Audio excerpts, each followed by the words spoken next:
I'm Sean V, and here's a brief video clip of Bobby Hemmitt outlining what he believes the dark side actually means. Tune in.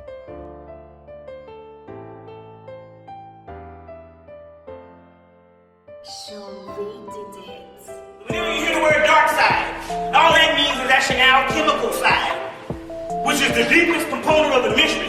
This is when it becomes beyond worship to synthesizing the gods based on the elements in the universe and inside of the physical body. Feel free to comment, like, or share your thoughts on what Bobby Hemmitt said in the video. I'm Sean V, and thanks for listening.